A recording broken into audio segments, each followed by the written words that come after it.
என் பையன் ரசிகர், விஜய் ரசிகர். அவன் என்ன சொன்னா, நீ போய் அவர் ஓட்டு போனா வீட்டுக்கு சாப்பாடு கிடையாது அப்படியா? என்ன பண்றது? வீட்டுல 2 பேர் இருக்காங்க சார். ஒருத்தர் விஜய் ரசிகர், ஒருத்தர் அஜித் ரசிகர் சார். 2 பேருமே மிரட்டிட்டாங்க. என் தலைவர் வந்தா அவருக்கு ஓட்டு போடணும், என் தலைவர் வந்தா இவருக்கு ஓட்டு போடணும், எந்த கட்சிக்கு ஓட்டு போடக்கூடாதுன்றாங்க. என்ன சார் பண்றது? ஸ்கூல்ல மக்கு பையனும் நான் கலெக்டர் ஆகணும் தான் நினைப்பான். தாவைகள்லாம் வாய்ப்பு கிடையாது. அவரெல்லாம் வரட்டும், இன்னும் நிறைய சர்வை ஆகட்டும், அவர் என்ன பண்ண போறாருன்றதை நிறைய சொல்லட்டும். பிறப்பால ஒண்ணுன்னு சொன்னா சோறு வந்துருமா? கவர்மெண்டோட அவங்களோட என்ன விஷனரி என்ன சார்? அவன் என்ன கொள்கை கேட்டீங்க, கொள்கையே சொன்னீங்க. கொள்கை பேர் சொன்னா போதுமா? கொள்கைன்னா என்னன்னு சொல்லணும் பிறப்பால எல்லாரும் சமம் சார். அது புலவர் பாடுறது சார். தெளிவான தலைவர் இப்ப உருவாக முடியாது சார். அவ்வளவுதான் இந்த ட்ரெண்ட். அவ்வளவுதான். நீ மக்களை என்ன எவ்வளியோ அதே மாதிரி கட்சிக்காரங்களும் அவ்வளி போக ஆரம்பிச்சுட்டாங்க. சொன்னா தெளிவான தவறு உருவாகவே மாட்டாங்க இனிமேல். ஏதோ புதுசா ஒரு ஆள் உருவாகுது, ஓட்டு போடலாம். எல்லாரும் பண்ண ஏடிஎம்கே ஆட்சியும் பார்த்துட்டோம், டிஎம்கே ஆட்சியும் பார்த்துருக்கோம். சரி, இவர் வந்து பண்ணுவாரா? அதுவும் பீக்ல இருந்து வேற வராருல, புதுசா வர்றாரு. என்ன பண்ணாரு வந்தாதானே தெரியும். வரதுக்கு முன்னாடி இப்படி கேள்வி கேட்டுட்டே இருந்தா அவர் எப்படி வருவாரு? வந்தாதான் சரி இது பண்ணுவாரு, அது பண்ணுவார், அவர் பண்ணணும். சும்மா இந்த டாஸ்மாக மூடுற அப்படின்னு சொல்லிட்டு 200 கடை மூடிட்டு 500 கடை திறக்கிறதுக்கு பதிலாக அவர் ஏதாச்சும் வந்து பண்றாரா, என்ன பண்றாருன்னு பார்ப்போம். விவரமே தெரியாம அவங்கள பத்திய நாலேஜே நம்ம இல்லாம, அவங்களுக்கும் நாலேஜ் இல்லாம அவங்க வந்து நல்லது செய்வாங்கன்னு நீங்க நினைக்கிறது எப்படி நியாயமாகும்? சொல்லுங்க சார். 2026 யாருக்கு ஓட்டு போடலான்னு இருக்கீங்க? ஏதோ புதுசா ஒரு ஆள் உருவாகுது, ஓட்டு போடலாம். இப்போ கூட்டம் தேர்ந்தல நிறைய பேர் என்ன சொல்றாங்கன்னா, கூட்டம் ஓட்டா மாறாதுன்னு சொல்றாங்க. ஓட்டு மாறும் சார். அது பூரா வயசு கம்மி, இல்ல கவர்ச்சிக்காண்டி வராங்க. ஒரு சினிமா கவர்ச்சிக்காண்டி வராங்க. கூட்டம் ஊருவேன், அப்புறம் ஓட்டு போட மறுப்பேன். எம்ஜிஆர் காலத்துல வந்து எம்ஜிஆர் ஏற்கனவே திமுக இருந்தாரு, அவருக்கு நிறைய பேக்கப் இருந்தது, சினிமாலையும் நடிச்சாரு வந்தாரு அப்படின்றாங்க. இப்போ இவரு அந்த மாதிரி பேக்கப்லாம் எதுவும் கிடையாது. எம்ஜிஆர் வந்து ஆரம்பத்துல இருந்தே அரசியல்ல வந்துகிட்டே இருந்தாங்க. ஓகே, இவர் இப்பதானே புதுசா வராப்புல. புதுசா வந்து நேரம் வந்துட முடியுமா சிஎம் சீட்டுக்கு அப்படின்றாங்க. சிஎம் சீட்டுக்கு வர கஷ்டம். அதான் கூட்டணின்னு சொல்லியிருக்காரு. கூட்டணி சேர்ந்தா தான் வர முடியும். பெரிய கட்சிகளே கூட்டணியில் தானே இருக்கு. இப்போ இவ்வளவு வெறித்தனமா வெயில்ல காத்துட்டு கிடக்கிறவங்க ஓட்டு போட மாட்டாங்க. நீங்க வேற ஓட்டு போட்டுருவாங்க. கூட்டணி வரணும். இப்போ வந்து அந்த கவர்ச்சி ஓட்டோட கூட்டணி, ஏதாவது பெரிய கட்சிகளோ சின்ன கட்சி உதிரி கட்சிகளோ சேர்ந்து இது பண்ணாதான் ஜெயிக்கும். வெற்றி வாய்ப்பு இருக்கு. வெற்றி வாய்ப்பு. கட்சிகள் எல்லாருமே நாங்கள் நல்லது செய்வோம் வராங்க. எவ்வளவு செய்ய முடியும்? எக்கனாமிக் வேணும்ல. அதுக்கடுத்து அது அடுத்த ஸ்ட்ரென்த்தில் எக்கனாமிக் வேணும்ல. எக்கனாமிக் வச்சு தானே அப்புறம் பண்ண முடியும். பொருளாதாரம் தானே நிர்ணயிக்குது. நம்ம ஒரு ஊர்லேயே ஒரு ஃபேமிலி எடுத்துக்கிட்டோம்னா அந்த பொருளாதாரத்தை பற்றி வச்சு தானே நம்ம டெவலப் ஆகுது. அதுக்காக ஆண்ட கட்சி பூரா நல்ல கட்சி இல்லைன்னு சொல்ல முடியாது. அவங்களும் அவங்களால முடிஞ்சு செஞ்சுக்கிட்டு தான் வர்றாங்க. இருந்தாலும் பொருளாதாரம் இது இருக்குல்ல. இப்போ இந்த டிஎம்கே இந்த 5 வருஷம் வந்து எப்படி ஃபீல் பண்ணுறீங்க? இதை பற்றியெல்லாம் நம்ம ஒன்றும் சொல்கிறதுல எதையுமே நம்ம அந்த மாதிரி சொல்ல முடியாது. ஏன்னா அவங்க அரசாங்கங்கள்ன்றது வந்து பொருளாதாரத்தை பேஸ் பண்ணி தான் அவங்களுடைய. இப்போ நீங்கள் மதுரையிலே பாருங்கள், நிறைய வந்துட்டு டெவலப்மெண்ட் ஒர்க் நிறைய பண்ணியிருக்காங்க. அதாவது இந்த 5 வருஷம் போடுறதுல டெவலப் ஏராளமான இது பண்ணியிருக்காங்க. இப்போ நான் 30 விஷயத்தில் டெவலப் ஆகிட்டு தான் இருக்குது. அதாவது எல்லா பாயிண்ட்டும் டெவலப் ஆகலைன்னு சொல்ல முடியாது. எல்லா பாயிண்ட்டும் நல்லா இருக்குன்னு சொல்ல முடியாது. இப்போ ரோடு இதுகள்லாம் நம்ம கவர்மெண்ட்டுக்கு டெவலப் ஆகிட்டு தான் இருக்குது. என்ன ஒன்று இப்போ போட்ட ரோடை பற்றி அடுத்து 3 மாதத்துல ஒரு ரோடை பிடிச்சிட்டு வருவாங்க. அந்த மாதிரி தான் கொஞ்சம் ஸ்கீம் பண்ணி வச்சாங்க. நல்லா தளபதி தான். தளபதி விஜய் ஓட்டு போடுறீங்க. புதுசாக ஏதாச்சும் வரலாம். நாங்கள் இப்போ தான் ஃபஸ்ட் டைம் ஏற்கனவே பிரைம் மினிஸ்டர் எலெக்ஷனுக்கு தான் ஓட்டு போட்டுருக்கோம். அதான் ஃபஸ்ட் டைம் சிஎம் எலெக்ஷன் ஓட்டு போட்டுருக்கோம். நான் ஃபஸ்ட்லேருந்தே ஒரு விஜய் ஃபேன் தான். அது இல்லாமல் அவர் ஏதாச்சும் பண்ணுவாருன்னு ஒரு பிலீஃப் கொடுக்குறாரு. அதான் அவர் இப்போதைக்கு மற்றவங்களாம் வந்து இப்போ கரண்ட் இதில் இல்லை, ஜென்ரேஷனுக்கு ஏற்ற மாதிரி இவர் கொஞ்சம் பார்ப்பாரு. அவங்க ஏற்கனவே ஸ்டாலின் அவருக்கு வந்துட்டு வயசு அதிகமாக இருக்குது. அந்த மாதிரி எல்லா லீடர்ஸும் நல்லா.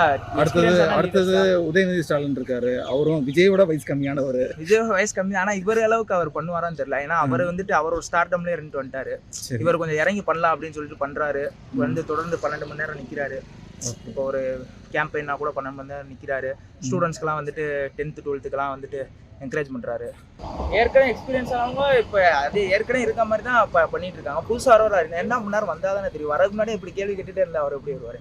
வந்தாதான் சரி இது பண்ணுவார், அது பண்ணுவார், அவர் பண்ணணும். சும்மா இந்த டாஸ்மாக மூடுற அப்படின்னு சொல்லிட்டு 200 கடை மூடிட்டு 500 கடை திறக்கிறதுக்கு பதிலாக அவர் ஏதாச்சும் வந்து பண்ணுறாரா, என்ன பண்ணுறாருன்னு பார்ப்போம்.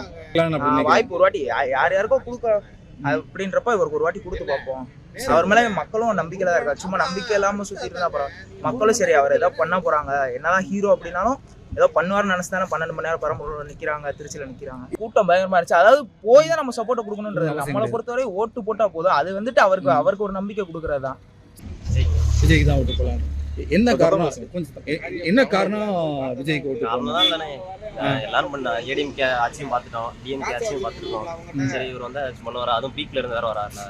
சரி, அவருக்கு இதுல தான் வந்து காசு பார்க்கணும் அப்படின்ற ஒரு எண்ணம் இருந்தா அவர் அதிலே பார்த்துட்டு போயிருக்கலாம். அவர் வந்து என்ன பண்றாருன்னு பார்ப்போம் அப்படின்ற ஒரு எக்ஸைட்மெண்ட்டான தவிர வேற எதுவும் நம்பிக்கை தான். இப்போ அவர் சொன்னாப்புல இந்த டாஸ்மாக்லாம் மூடணும் அப்படின்னாரு.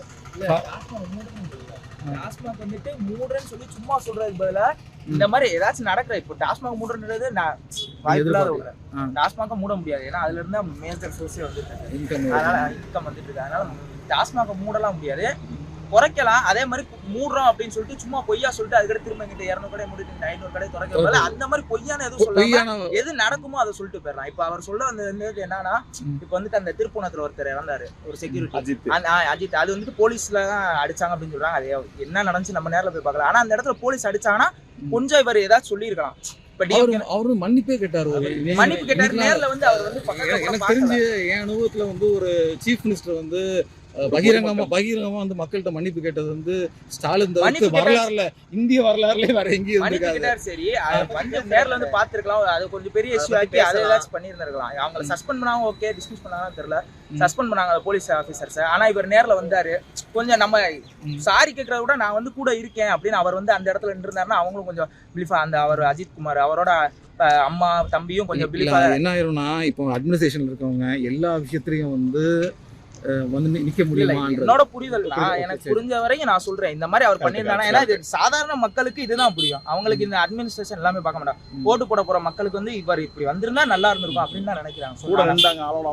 கூட வந்து நின்றாங்க. இப்ப வந்து அவர் வந்து இந்த விஜய் வந்து நின்றாரு, அது வந்து ஒரு கண்டிப்பா பெரிய பேச்சாச்சு. இப்ப அதே கொஸ்டின் வந்துட்டு இப்ப விஜய் நிறைய விஷயங்களை வந்து நிக்க முடியும். அந்த ஆணவ கொலை இருக்குல்ல, அதுல வந்து நிக்கல அப்படின்னு கேள்வி கேட்டாங்க, புரியுதா? ஸோ இது வந்து எல்லா கட்சிகளுக்கும் இந்த குற்றச்சாட்டு வரும் தான். அதான் அது கொஞ்சம் குறைச்சிக்கலாம். இது வந்துட்டு அதாவது ஆணவ கொலை நடந்ததுன்னா அது 2 தனிப்பட்ட நபர்களால நடந்தது, இது போலீஸ்காரங்களால நடந்துன்றப்ப அப்ப அவர் ஏதாச்சும் பண்ணிருக்கலாம் தான் நான் சொல்றேன். ஆணவ கொலைன்றது யாருனாலும் அவருக்கு மேல இருக்க கோவத்தை அதை வந்து அவரால் தடுக்க முடியாது. சிஎம் சார்னாலே யார் போலீஸ்காரங்களால பாத்துக்க முடியாது. ஆணவ கொலை நடந்ததுக்கு அப்புறம் தான் ஆக்ஷன் எடுக்கணும். இந்த போலீஸ் அவங்க அடிச்சாங்க அப்படின்னு சொல்றத கண்ட்ரோல் பண்ணிருக்கலாம் அப்படின்னு சொல்றேன். அந்த மாதிரி ஏதாச்சும் அதாவது பொய்யா எதுவும் பொய்யா இது பண்றோம், பொய் மீன்ஸ் பண்ண முடியாத ஒரு விஷயத்தை. இப்போ நீட்டை வந்துட்டு அவங்களும் தான் சொன்னாங்க ஃபர்ஸ்ட் கேம்பெயின்ல 2021 எலெக்ஷன் முன்னாடி கேம்பெயின் அப்போ நாங்களும் நீட்டை குறைக்கிறோம் சொன்னாங்க, டீசல் ஏதாவது குறைக்கிறோம் சொன்னாங்க. அது நம்மளால பண்ண முடியாது. சென்ட்ரல் கவர்மெண்ட் நம்மளால எதோ பண்ண முடியுமோ அதை சொல்லணும். அதே மாதிரி நீங்க ஏதாச்சும் புதுசா பண்றதுக்கு முன்னாடி ஏதாச்சும் தப்பு நடக்கிறத நீங்க சரி பண்ணா போதும். புதுசா இப்போ இந்த இடத்துல ரோடு ஏதாச்சும் புதுசா பண்றோம் அப்படின்னு சொல்றதுக்கு முன்னாடி பழசு ஏற்கனவே தப்பா நடந்துட்டு இருக்க சரி பண்ணா போதும் அப்படின்னு நான் சொல்றேன். அந்த மாதிரி ஏதாச்சும் நடந்தா நல்லா இருக்கும். யாருக்கு ஓட்டு போட்டாலும் நீ ஒன்றும் நடக்க போறது கிடையாது. யார் வந்தாலும் வந்து அவங்கவுங்க பதவி சோகத்துக்காக வர்றாங்க, பணம் சம்பாதிச்சிடுறாங்க, மக்களை ஏமாத்துறாங்க. அவ்வளவுதான் என்னோட கருத்து. எல்லா கட்சிக்காரங்களுமே இன்னைக்குள்ள சூழ்நிலை. அன்னைக்கு வந்து இன்னைக்கு நிறைய பேர் சொல்றாங்க அண்ணா காமராஜர்லாம் வந்து அவங்கள தான் கையில தூக்கி வச்சுருக்காங்க. நான் ஒன்றும் சொல்லலை. ஆனா அவங்கள மாதிரி வாழ்றாங்களா? பல மில்லியனியரை வச்சு சம்பாரிச்சுட்டு உட்காந்துருக்காங்க. இவங்க வந்து என்ன பண்ணுவாங்க? சொகுசான வாழ்க்கை வாழ்றாங்க. இவங்க பார்த்தீங்கன்னா இது கூட்டத்துக்கு வர்றாங்க, 5 கோடி ரூபா சொகுசு காரை பஸ்ஸில் வர்றாங்க. அவங்க இப்போ இன்னைக்கு பார்த்தீங்கன்னா ஒவ்வொரு கட்சியுமே ஒரு பஸ் 5 கோடி ரூபாய்க்கு தயார் பண்ணுறாங்க. உள்ள படுக்கையோட இருக்கு, மர்மமான முறையில் வர்றாங்க, பிரச்சாரம் பண்ணுறாங்க, போகிறாங்க. ஆனால் இவங்க வந்து என்ன பண்ணுவாங்க? உங்களுக்கு சாதாரண மக்கள் பாருங்க, இன்னைக்கு வந்து ஓடிக்கிட்டே இருக்காங்க. கையில் வாங்கிட்டா 10 ரூபா கூட இருக்க மாட்டேன், 10 ரூபா பையில வச்சுருந்தாலும் காலியாயிருது. அந்த மாதிரி சூழ்நிலை கொண்டு வந்து நிப்பாட்டிட்டாங்க. இது வந்து எப்படின்னா இன்னைக்கு ட்ரெண்டு எப்படி தெரியுமா உங்களுக்கு? இந்த இப்போ கோயிலுக்கு போனால் சனிக்கிழமை போனால் அகத்திக்கீரை கொடுன்னுவாங்க. அது மாதிரி மக்களுக்கு 200 300 கவ கொடுத்துட்றாங்க. அந்த காசுல தான் இன்னைக்கு மக்கள் வந்து ஓட்டு போட்டுக்கிட்டு இருக்காங்க.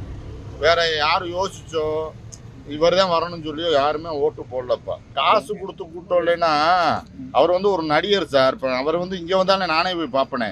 ஆமா சார், ஓட்டு போடுவோம்னுவாங்க. 10 வயசு 15 வயசு 20 வயசு பையங்க 15 வயசு பையன் எப்படி ஓட்டு போடுவாங்க? 54 வயசு பையன் வந்துட்டு ஓட்டு போறேன்றாரு சார். 54 அவர் ரசிகர் சார். கையில வந்து விஜயின் பச்சை ஊத்திருக்காரு. 54 வயசு பையன் போட்டா சந்தோஷம் தான். இப்ப அவர் வந்து விருப்பப்படுறவங்க இருக்காங்க. இப்ப நானே வந்து சின்ன பிள்ளையில வந்து நிறைய சினிமா பார்த்துருக்கேன். விஜய் அஜித் படம்லாம் பார்த்துருக்கேன். நான் இல்லைன்னு சொல்லலை. லவ் ஸ்டோரியா பார்த்துருக்கேன். அவர் எப்படி இது பண்ணுவாரு, காதல் எப்படி பண்ணுவாரு, எல்லாமே பார்த்துருக்கோம். ட்ரிங்க்ஸ் எப்படி அடிப்பாரு, எல்லாமே பார்த்துருக்கோம். எல்லா சேட்டையும் செஞ்சுட்டு அன்னைக்கு வாங்க புரட்சி தலைவர் வேற சார். அண்ணா அவங்கெல்லாம் வேற. அன்னைக்கு உள்ள பொருளாதாரன்றது வேற. அவங்க வந்து நல்லது பண்றாங்க, நல்லது பண்ணலன்றது வேற. அன்னைக்கு உள்ள பொருளாதாரத்தை வச்சு அவங்க ஏதோ செஞ்சாங்கன்னு வைங்க. ஆனா இன்னைக்கு வந்து இவங்க வந்து பல சேட்டைகள் மட்டும் தான் வந்து உட்காந்துருக்காங்க. அது சினிமாவில் காமிக்கிறது பூரா பார்த்தீங்கன்னா இளைஞர் கெடுக்கிறதா தான் காமிக்கிறாங்க. ஒரு நல்ல சூழ்நிலையில் வரணும், நல்லா முன்னேற மாதிரி எந்த ஒரு படமே கிடையாது. இப்போ நீங்களே பார்த்துருப்பீங்களா, எந்த படம் வந்து நல்லா இருக்கு? எடுத்தா அருவாவும் துப்பாக்கியும் குண்டு மாத்தான் வீசுறாங்க. இது கலாச்சாரத்துக்கு எப்படி ஒத்து வரும் சொல்லுங்க? அருவா தூக்குனா இளநீ வெட்டவை தூக்குறாங்க. அருவாவை இளநீ வெட்டவைக்கு தான் அந்த காலத்துல வந்து காய்கறி இருக்க கனமான பொருள் வெட்டுறதுக்கு தான் அதை பயன்படுத்த. ஆதரிச்சா தப்பு இல்ல சார், நான் சினிமால ஏன் நீங்க வந்து இளைஞர் மனசுல ஏன் கொண்டு வரீங்க? பிரம்மாண்டம் காட்டும்போது தேவைப்படுதுல. இப்ப ஒண்ணும் இல்ல சார், என் பசங்க வந்து நான் வந்து கஷ்டப்பட்டு உழைச்சி சம்பாதிச்சுட்டு வரேன். என் பசங்க வந்து டாடி விஜய் படம் ரிலீஸ் ஆயிருக்கு 1000 ரூபா கொடுங்கன்றான். நான் அந்த 1000 ரூபா சம்பாதிக்க 2 நாள் வேலை பார்க்கணும். நான் அந்த பணத்தை வந்து வாங்கிட்டு போறேன்னு அவர் ஒவ்வொரு பொருளுமே என்னோட 1 ரூபா இருக்கு. நான் உழைச்சி அந்த காசை வந்து உழைச்சி அவர் என்ன உழைச்சாரு சொல்லுங்க? அவர் என்ன எங்க மம்பட்டி எடுத்து உழைச்சாரு? நான் அந்த உழைச்சி அவனுக்கு கொடுக்கலன்னு வைங்க, வீட்டில் சட்டி பானைலாம் உருளுது, மிரட்டுறாங்க. நீ கொடுத்தாங்கன்னா எங்கள் தலைவரை போய் பார்க்கணும், முதல் ஆளை போய் பார்க்கணுன்றாங்க. இது என்ன எந்த கலாச்சாரம் சொல்லுங்க? அந்த காலத்தில் நாங்கள் போய் கவுண்டரில் நின்று 20 ரூபா டிக்கெட் எடுத்து போனோம், 5 ரூபா டிக்கெட் எடுத்து போனோம். ஆனால் இன்னைக்கு கலாச்சாரம் 1000 கூட 2000 கூட, இதெல்லாம் எப்படி பண்ண சார்? இது ஊழல் இல்லையா? அன்னைக்கு 5 ரூபான்றது சம்பளம் 100 ரூபா 150 ரூபா இருந்தது. இன்னைக்கு சம்பளம் சம்பளம் லட்சக்கணக்கில் வாங்குங்க சார். இப்போ நாங்களாம் இப்போ சினிமா பார்க்கணுமா? நீ டிவிலே வந்துச்சு, படம் பார்க்கறது டிவிலே பார்க்கலாம், ஓடிடிலே பார்த்துடலாம். நான் வருது இல்லைன்னு சொல்லல. உங்களுக்கு வந்து பணத்தை வந்து சாதாரண மக்களை ஈட்டுறாங்களா? சாதாரண மக்களை நீங்க இன்னும் பார்த்துக்கிட்டு இருப்பீங்க. அவன் ஓடிக்கிட்டே இருக்கான். இஎம்ஐ எப்படி எனக்கு தெரிய, அவன் ஆயுசு முடிவு வரைக்கும் இஎம் கட்டிவான் போல. இந்தியாவில் அந்த மாதிரி ஆகி போச்சு. இன்னைக்கு வந்து ரிலீஃப் ஆகவே முடியாது சார். எல்லா பேருமே பதவிக்காக வர்றாங்க சார், பதவியை அணிவிக்கிறாங்க, அவ்வளோதான். எல்லாருமே பதவி சுகத்துக்காக வர்றாங்க. இப்போ உள்ளவங்க, அன்னைக்கு உள்ளவங்க ஓரளவு இருந்தாங்க. இன்னைக்கு உள்ளவங்க வந்து பதவி சுகத்துக்காக தான் வர்றாங்களே தவிர, இது வந்து மக்களுக்கு வந்து அகத்திக்கீரை தான் கொடுப்பாங்க. சனிக்கிழமை ஆனால் ஒரு அகத்திக்கீரை சாப்பிட்டு கேட்பான்னு கொடுப்பாங்க. தின்னுட்டு இவருக்கு போய் ஓட்டு போட்டுக்கிற வேண்டியது, அவ்வளோதான். ஏன்னா மக்கள் வந்து நான் வந்து தெளிவானவங்கன்னு சொல்ல மாட்டேன். அவங்களும் இன்னைக்கு வந்து வாங்க ஆரம்பிச்சுட்டாங்க. எந்த கட்சிக்கும் நான் பார்க்குறேன், ஒவ்வொரு கட்சியிலையும் போய் அந்த ஒரு ஆள் உட்காந்துருக்காரு. 15 கட்சிக்குமே அந்த ஆள் போய் உட்காந்துருக்காரு. அவரை 15 கட்சிக்கு ஓட்டு போடுவாரா? நான் வந்து இப்போ இருக்கிற கவர்மெண்ட் அப்படியே கண்டினியூ ஆகணும்னு விரும்புகிறேன். அப்போ டிஎம்கேல உங்களுக்கு பிடிச்சது என்ன? டிஎம்கேல பிடிச்சது இப்போ வந்து அட்மினிஸ்ட்ரேஷன் ஓரளவு பரவாயில்ல. பழைய டிஎம்கே கவர்மெண்ட்டோட இந்த டிஎம்கே கவர்மெண்ட்டு கொஞ்சம் நல்லாவே பண்ணுறாங்கன்னா இது வந்து என்ன சொல்கிறது, சென்ட்ரல் கவர்மெண்ட்டோட ப்ரெஷர்னால தான் இவ்வளோ தூரத்துக்கு அவங்களால செய்ய முடியாத சூழ்நிலை இருக்குது. செய்யணும்னு நிறையா இருக்காங்க. முன்னாடி இருந்த திமுக அரசை விட இந்த திமுக அரசு வந்து எவ்வளவோ பரவாயில்ல, நல்ல விஷயங்கள் பண்ணிக்கிட்டு இருக்காங்க. நான் வந்து கட்சிக்காரெல்லாம் கிடையாது, நான் எந்த கட்சியிலையும் உறுப்பினரும் கிடையாது. இருந்தாலும் ஒரு அப்சர்வராக சொல்கிறேன், நான் அந்த கட்சிக்கு தான். இப்போ நீங்கள் சொல்கிறது வந்து நான் 100% நான் ஏற்றுக்கிறேன். பட் ஒரு சைடில் வந்துட்டு என்னால் ஏற்றுக்க முடியல. கரப்ஷன் வந்து எல்லா லெவல்லையும் இருக்குது. கரப்ஷன் எந்த கவர்மெண்ட் வந்தாலும் கரப்ஷன் இருக்கும். கரப்ஷன் வந்து நீங்கள் 3 வேளை பசி சாப்பிட்ற மாதிரி ஒன்றும் செய்ய முடியாது. பட் அந்த புதுசாக வர டிவிக்கு என்ன சொல்கிறாங்க, கரப்ஷன் இருக்காது. அவங்கள பற்றியெல்லாம் பேசுறதுக்கு ஒன்றுமே இல்லை சார். தயவுசெய்து அவங்கள பற்றியெல்லாம் கேட்காதீங்க. வந்த பிறகு பார்ப்போம். இல்லை, வந்தவங்க வாய்ப்பு கொடுத்தா தானே வருவாங்க. எது வாய்ப்பு அவங்களுக்குலாம் கொடுக்கணும்னு அவசியமே கிடையாது. எடுத்தவொன்னே உள்ளே வரணுன்றது எந்த ஒரு சாதாரண ஒரு ஸ்கூல் காம்படிஷனில் கூட ஒரு ட்ரைனிங் எடுத்து ஒரு முயற்சி பண்ணி அப்புறம் தான் வரணும். எடுத்தவொன்னே வந்து நான் மெடல் வாங்கணும்னு நினைக்கிறது வந்து என்னது அறியாம தான். அவங்க கான்ஃபிடண்டா தான் சொல்றாங்க. ஒரு கோடி 1.5 கோடி தொண்டர்கள் ஃபர்ஸ்ட் டைம் சேர்த்திருக்கோம். ஸ்கூல்ல மக்கு பையனும் நான் கலெக்டர் ஆகணும் தான் நினைப்பான். தாவைகள்லாம் வாய்ப்பு கிடையாது. அவரெல்லாம் வரட்டும், இன்னும் நிறைய சர்வை ஆகட்டும், அவர் என்ன பண்ண போறாருன்றதை நிறைய சொல்லட்டும் சார். அவருக்கு என்ன சொல்றது, ஒரு அரசியல் அந்த கொள்கைன்றாங்க, கொள்கை கோட்பாடுன்றாங்க, அதெல்லாம் என்னன்னு கூட என்ன. ஒரு மாநாடே வந்து கொள்கை மாநாடு தான். பிறப்பால எல்லாரும் ஒண்ணு சமம்ன்றாங்க. பிறப்பால ஒண்ணுன்னு சொன்னா சோறு வந்துருமா? கவர்மெண்டோட அவங்களோட என்ன விஷனரி என்ன சார்? கொள்கை கேட்டீங்க, கொள்கையே சொன்னீங்க. கொள்கை பேர் சொன்னா போதுமா? கொள்கைனா என்னன்னு சொல்லணும். அதுதான் கொள்கை சார். பிறப்பால எல்லாரும் சமம் சார். அது வந்து புலவர் பாடுறது சார். நீங்க என்ன அரசியல்வாதி என்ன சொல்லணும்? ஒரு கவர்மெண்ட்டை ஃபார்ம் பண்ணணும்னு நினைக்கிறேன். ஒரு லீடருக்கான ஒரு பேச்சு கிடையாது சார். அது மேனிஃபெஸ்டோ சார். நீங்க சொல்றது மேனிஃபெஸ்டோ. தமிழ் எப்படி சொல்ல தெரியல. என்ன பண்ண போறீங்க அப்படின்னு சொல்றது கொள்கை. நான் சொன்னதுதான் கொள்கை. இந்த தேர்தல் அறிக்கை நான் வந்து என்னோட இது சார். ஈவன் சீமான் கூட அவர் என்னென்ன செய்ய போறேன்றது இப்போ வரைக்கும் சொல்லிட்டு இருக்காரு. அவரும் வந்து எத்தனை வருஷம் ஆச்சு? 11, 12 வருஷம், 13 வருஷம் ஆச்சு. அவர் இன்னும் அந்த சார் அவர் சொல்லிட்டு சார், இருக்காரு அவர் சொல்றது பிராக்டிக்கலா வந்து ஒத்து சார். வராது. வருஷத்துக்கு ஒரு தடவை, மாசத்துக்கு ஒரு தடவை, 3 மாசத்துக்கு ஒரு தடவை மாத்தி பேசுறாரு. அதனாலதான் அவர் வர முடியாத சூழ்நிலை. அந்த மாதிரி அவர் சொல்றது நான் கரெக்ட்னு சொல்ல வரல. சரி. அவர் சொல்றது சொல்றாருல ஒண்ணு, நான் இப்படி சார் பண்ணுவேன், அது இப்படி போதையில பேசுற ஆள மாதிரி நம்ம சார் எடுத்துக்க முடியாது. போதையில பேசுறாரோ எதுல பேசுறாரோ தெளிவான பேச்சு இல்ல சார். 1% ஓட்டு வாங்குறாருல, ஒரு 1-2%, 5%. இப்ப நான் கொள்கை இல்லாத கட்சினா அவர்தான் சார் கொள்கை இல்லாத கட்சின்னு சொல்ல முடியும். நேத்து இன்னும் என்னன்னே தெரியாத ஒரு சார், ஒரு காலத்துல மீட்டிங்ல மைக்ல உட்காந்து பெரியார்னு சொல்லிட்டு இருந்தாலும் திடீர்னு வந்துட்டு இப்போ நீங்களும் நானும் பெரியார் சரியில்லைன்னு சொல்லலாம். அவரு ஒரு தலைவரா இருந்துட்டு பெரியார் சொல்லிட்டு இன்னைக்கு வந்துட்டு பெரியாரா அவனான்றாரு. இன்னைக்கு அது விஜயகாந்த் அப்படின்னு பேசிட்டு இருந்தாரு. இன்னைக்கு விஜயகாந்த் தான் சூப்பர்ன்றாரு. சார் அது நான் என்ன சொல்றேன், நாம் தமிழர்ன்றாரு. பொண்டாட்டி தெலுங்கா இருக்காங்க, அவங்கள கூட்டு பொதுச் செயலாளர் வச்சிருக்காரு. அவரை நீங்க கணக்குல எடுக்காதீங்க. நான் என்ன நீங்க சொல்றேன், தான் அவரை பத்தி பேசுறீங்க. சார் அவரை பத்தி பேசல, விஜய் பத்தி பேசக்கூடாது, சீமானை பத்தி பேசுறீங்க. இல்ல சார், சீமானை பத்தி பேசல. சீமான் என்ன சொன்னாருன்னா, சரி ஒரு பிரின்சிபல்,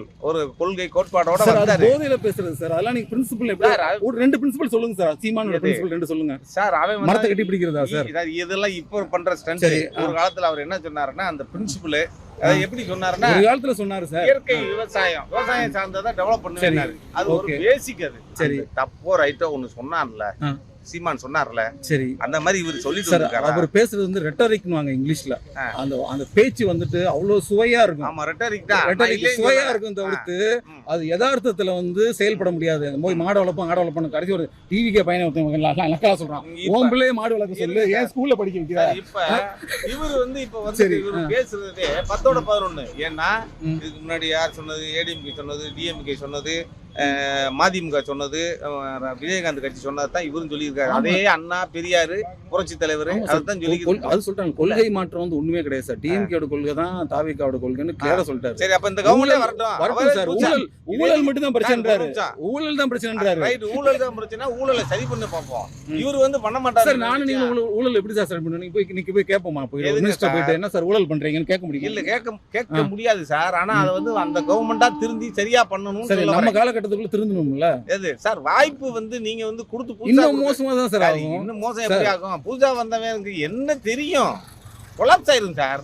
இப்போ கவர்மெண்ட் மிஷினரி சுத்தமா கொலாப்ஸ் ஆயிரும். எல்லாருமே வந்து ஒரு இதுல கொண்டு போய் வச்சுட்டாங்க சார். ஒரு மாய மாதிரி கொண்டு போய் வச்சுட்டாங்க.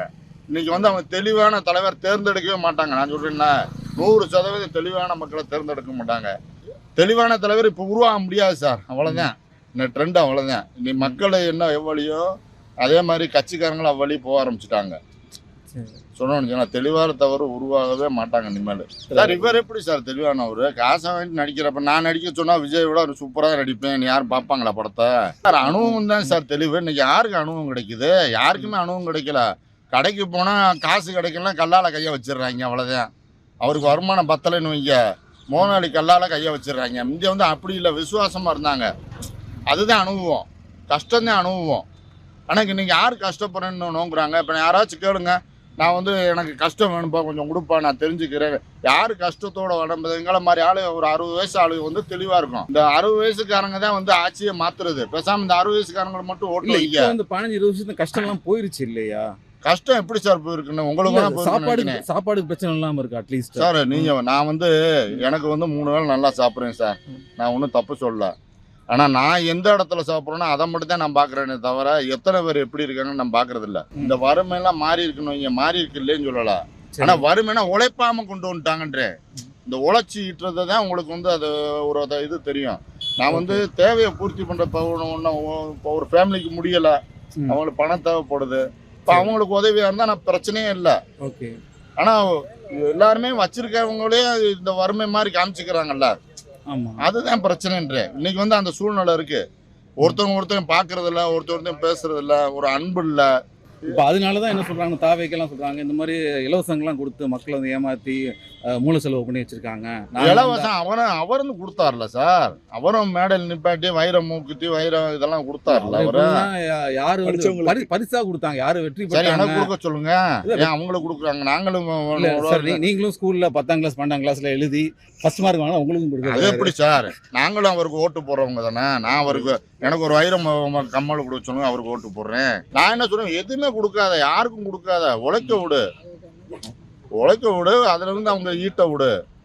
ஏன்னா இப்போ நீங்கள் வந்து உழைப்ப சுரண்டுறீங்க, நான் இல்லைன்னு சொல்லலை. இப்போ 20 ரூபா டிக்கெட் வாங்குங்க, அடுத்தவங்க உழைப்ப சுரண்டலை.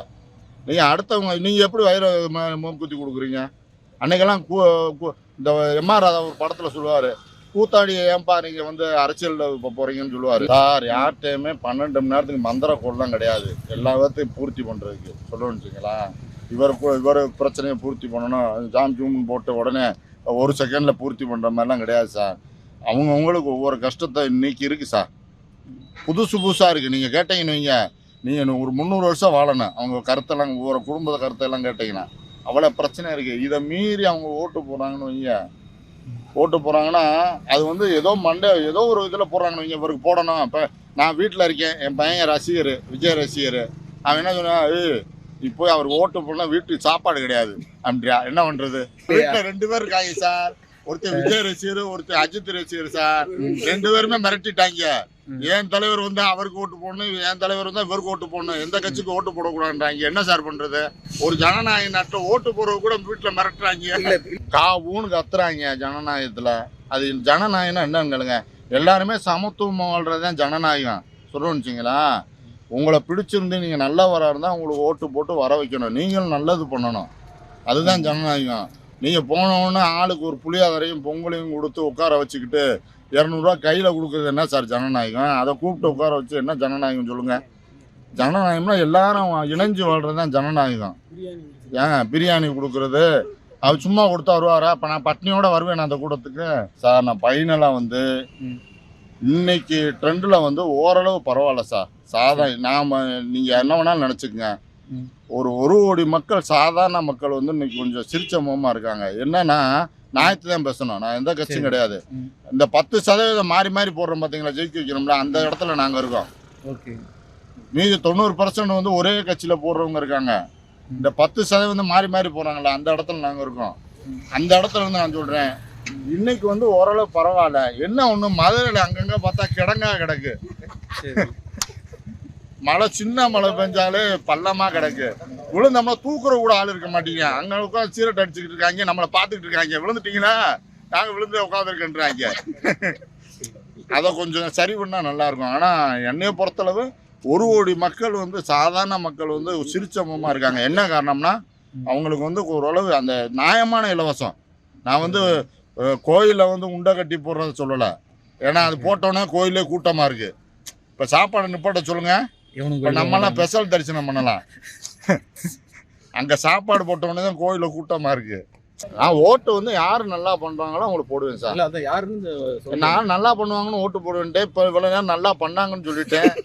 இல்லை டிரைவிங் லைசன்ஸ் எடுக்க போறீங்க, நான் 3000 லைசன்ஸ் எனக்கு இன்னைக்கு எனக்கு 52 வயசு ஆகுது, இன்னும் கூட எங்க ஒரிஜினல் லைசன்ஸ் கிடையாது. வாஸ்தவம் தான் சார். அதுக்கு நான் என்ன சொல்றேன், லைசன்ஸ் அப்ளை பண்ணிட்டேன், லைசன்ஸ் இல்லாம ஓட்டல, லைசன்ஸ் அப்ளை பண்ணிட்டேன், ஆனால் லைசன்ஸ் கையில கிடையாது, ஏன்னா கையில வரல. போய் ஆஃபீஸில் கேட்டால் 3000 லஞ்சம் கொடுக்கணும். அப்படிதான் நீங்க நிலவரம் இருக்கு. நீங்க நான் ஒத்துக்கிறேன், இல்லைன்னு சொல்லல. ஆனா சரி, யார் வந்தா நீங்க கவர்மெண்ட் எம்ப்ளாயியா இருந்தா நீங்க மாசம் வந்து 1 லட்சம் 1.5 லட்சம் சம்பாதிப்பீங்க, போய் 5000 ரூபாய் 4000 ரூபாய் செலவு பண்றது ஓகே. நான் வாங்குற 10000 ஓவால வச்சு நான் என்ன பண்ணுவேன்? நான் ஐடி சார், நீங்க சொல்றதை நான் ஒத்துக்கிறேன். அதே நேரத்துல புதுசா வந்தவர் எப்படி சரி பண்ணுவார், அதுக்கு அந்த கேள்விக்கு நீங்க பதில் சொல்லுங்க. அவர் ஏதாவது அவர் வந்தாவது ஏதாவது நடக்கும் அப்படின்னு நம்பிக்கை. இன்னொன்னு சார், அரசியல்ல இருக்கவங்களுக்கு ஒரு பயம் இருக்கும், நம்ம வந்து இந்த மாதிரி லஞ்சம் வாங்கினா நாளைக்கு திருமணம் வர முடியாது, அந்த பயம் இருக்கும். இப்போ இது எப்படின்னா அந்த பயமே இல்லாம போயிடும் சார். சார் எனக்கு வந்துட்டு சொல்றேன், நான் வந்து பிடிஆரோட பெரிய ஃபேன் சார். நான் உண்மையா சொல்றேன், பிடிஆரோட பெரிய ஃபேன், எனக்கு ரொம்ப பிடிக்கும் அவரை. சரி, அவர் பேட்டி கூட அவ்வளவுதான் பார்ப்பேன். அந்த மாதிரி ஒரு 10 மினிஸ்டர் டிஎம்கே இருக்காங்க. நீங்க சொல்ற மாதிரி நம்ம அந்த பிளானிங் கமிஷன் ஒரு பக்காவான கமிஷன் வச்சுட்டு நல்லா இம்ப்ளிமெண்ட் பண்ணி இந்த கரப்ஷன் வந்து ரொம்பலாம் வேணாம் சார், ஓரளவுக்கு இந்த சின்ன லெவல்ல வந்து அந்த கரப்ஷனை வந்து அவங்க குறைச்சிட்டாவே நீங்க சொல்ற மாதிரி நான் இன்னொரு கட்சி நான் திரும்பியே பார்க்க மாட்டேன். புரியுதா? இப்போ அந்த மாதிரி இல்ல 2-3 கட்சி இருக்கணும், அப்பதான் வந்து இவங்க வந்து அதை ஒழுங்கா செய்ய முடியும். சோலா இருந்து ஒரு அவங்க தனியா இருந்துட்டு அது ஒரு சர்வாதிகாரம் மாதிரி ஆயிடும். ஜனநாயகத்துல அப்படிதான் இருக்கணும். என்ன பொறுத்த வரைக்கும் நீங்க 1000 கேள்வி கேட்டாலும் இந்த கவர்மெண்ட் தான் ஃபாலோ பண்ணணும். இது அது வந்தா கடந்து நல்லது போயிட முடியாது சார். கரப்ஷனை வந்து நான் அப்படியே கடந்து போயிட முடியாது. சார். கரெக்ஷனை கடந்து போவேனா காலகட்டம் அவங்களுக்கு ஒரு வாய்ப்பு கொடுத்து அதை சரி பண்றதுக்கு பார்ப்போம். ஆனா புதுசா வர்ற எந்த காலகட்டம் 60 வருஷம் காலகட்டம் 60 வருஷம் அதெல்லாம் பேசாதீங்க சார். 60 வருஷம் பேசாதீங்க. எவ்வளவு டெவலப்மெண்ட் வந்திருக்கு நீங்களே சொன்னீங்க. இந்த வருஷம் தமிழ்நாடு சார் நான் இன்னும் சொல்றேன். நீங்க நார்த் இந்தியாலாம் கம்பேர் பண்ணும்போது ரோடு வீடுலாம் பார்க்கும்போது நான் ரோடுன்றது நேஷனல் ஹைவே சொல்லுங்க. நீங்க சின்ன சின்ன ரோடுகள் கவர்மெண்டோ இல்ல வேற எதுலயோ டெவலப்மெண்டல் இண்டெக்ஸ் கவர்மெண்ட்லயே பிளானிங் கமிஷனோ இல்ல வேற கவர்மெண்ட் அவங்களோட கவர்மெண்ட் டேட்டா அப்படி பார்த்தா எல்லாத்துலயுமே நம்ம ஸ்டேட் தான் ஓரளவுக்கு முன்னேறி இருக்கு சார். அதான் educational index, social development, health, மற்ற ரோடு இன்ஃப்ராஸ்ட்ரக்சர் எல்லாமே நம்ம வந்து இண்டெக்ஸ்ல நம்ம டாப்ல தான் எல்லாமே நான் ஏத்துக்கிறேன் சார். எல்லாமே நான் ஏத்துக்கிறேன். நானே சொல்லிட்டேன்ல நான் எல்லாமே நான் இருங்க ஒரு நிமிஷம். இப்ப நீங்க சொல்ற மற்ற கட்சிகள் எல்லாம் வந்தாங்கன்னா இதே மாதிரி கொண்டு வருவாங்கன்னு நீங்க இவங்க செய்ய இவங்களுக்கு வாய்ப்பு கொடுக்காம புதுசா ஒருத்தர் கொடுத்து பார்ப்போம் அப்படின்றீங்க. விவரமே தெரியாம அவங்கள பத்திய நாலேஜே நம்ம இல்லாம அவங்களுக்கும் நாலேஜ் இல்லாம அவங்க வந்து நல்லது செய்வாங்கன்னு நீங்க நினைக்கிறது எப்படி நியாயமாகும்? இப்போ வந்து நம்ம குளோப்ல நம்ம இந்தியா மட்டும் கிடையாது, நம்ம மற்ற உலக நாடுகளையும் சார்ந்து இருக்கோம். அதனால எல்லாத்துக்கும் ஒத்து போய் தான் போக வேண்டிய சூழ்நிலை வருது. அதுக்காக தான் அந்த குளோபலைசேஷன் வந்தது. மன்மோகன் சிங் நல்லா தான் பண்ணாரு. அதை வந்து அடுத்தடுத்து வர்ற கவர்மெண்ட் இந்த இப்போ இருக்கிற இந்த 2014 இருந்து டெவலப்மெண்ட்ன்ற பேர்ல அந்த பிளானிங் கமிஷனை பூரா அழிச்சிட்டாங்க. பிளானிங் கமிஷன் இப்ப கிடையாது சார். அது பிளானிங் கமிஷன் பதிலால சமஸ்கிருத பேர் வச்சு இன்னொரு கமிஷன் ஒன்று ஓபன் ஆமா சார். இந்த மாதிரி பேரை மாத்துறதுல என்ன உங்களுக்கு கிடைச்சிட போகுது? இல்ல நான் அந்த டாபிக்கே வரல சார். அந்த டாபிக் வரல.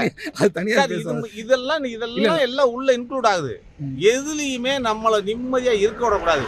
இந்த கவர்மெண்ட் ஸ்டேட் கவர்மெண்ட் நல்லா வந்துடக்கூடாது, அவன் பேர் வாங்கி அவன் தனியா சர்வே பண்ணக்கூடாதுன்றதுல ரொம்ப குறியா இருக்காங்க. இதுக்கு வந்து இவ்வளவு தூரத்துக்கு ஒரு இந்த கமிஷன் இந்த கரப்ஷன் இதெல்லாமே வர்றதுக்கு காரணமும் சென்ட்ரல் கவர்மெண்ட்டோட இதுவும் தான் காரணம். ஏன்னா இங்க அந்த மாதிரி சூழ்நிலையை அவங்க உருவாக்கி வச்சிருக்காங்க. எந்நேரமும் ப்ரெஷர்லயே இருக்கிற மாதிரி இருக்கு. அனுமதிக்கப்பட்ட ஒரு கமிஷனே வந்து எல்லா காலத்திலயும் உண்டு, எல்லா நாட்டிலயும் உண்டு. அனுமதிக்கப்பட்டது ஒரு ஸ்கீம் வருது, ஒரு ப்ராஜெக்ட் கொண்டு வர்றான்னா அந்த எந்த கவர்மெண்ட் கொண்டு வர்றானோ அவங்களுக்கு வந்து ஒரு 10% அவங்களுக்கு வேற அட்மினிஸ்ட்ரேஷன் எக்ஸ்பென்ஸுக்கோ இல்ல வேற கவர்மெண்ட் மிஷினரிக்கான அந்த ரன்னிங் இதுக்கோ ஒரு ப்ராஜெக்ட் வந்து ஒருத்தன் கொடுக்க உலக வங்கியிலேயே அந்த இது அலௌடு இருக்கு சார். அதை நம்ம அதை வந்து கமிஷனோ கரப்ஷனோ அது லெஜிமிட்டா பண்ணிட்டாங்க சார். இப்போ எலக்ட்ரல் பாண்ட்ஸ் மாதிரி கொண்டு வந்துட்டாங்க. அது வந்து லெஜிமிட்டா எலக்ட்ரல் பாண்ட் பத்தி பேசாதீங்க. இல்ல அதுவும் நீங்க அந்த ஊழல் பெரிய ஃப்ராட். அதான் அதுவும் ஒரு ஊழல் தான். பட் லெஜிமிட்டா பண்றாங்க. லெஜிமேட்டா பண்றதுன்னா அவன் கையில பவர் இருக்கனால அது லெஜிமேட் ஆயிடுச்சு. அவ்வளவுதான். அது லெஜிமேட் கிடையாது, அது வந்து லீகல் கிடையாது. இல்ல சார். ஏன் சார் பிரைம் மினிஸ்டர் ஃபண்ட் இது வரைக்கும் கணக்கு கொடுக்கல, கேட்டா கொடுக்க முடியாதுன்னு சொல்றாங்க. இதுக்கு என்ன அந்த இப்ப இந்த ஊழலே வந்துட்டு லெஜிமேட்டா பண்ணியிருந்தாங்கன்னா யாரும் வந்து பெரிய லெவலில் கேள்வி கேட்டுக்க மாட்டாங்க. இப்ப சென்ட்ரல் கவர்மெண்ட் பண்ண மாதிரி இவங்க லெஜிமேட்டா நாங்க இவ்வளவு காசு வாங்கியிருக்கோம், இவ்வளவு நடத்துறோம், எங்களுக்கு வந்து இவ்வளவு சார் அதை சொல்ல முடியாது. அது லெஜிமேட்டா, அது டிப்ளமசி. அது சொல்ல முடியாது. அது எந்த காலத்துக்கு யாராலையும் சொல்ல முடியாது.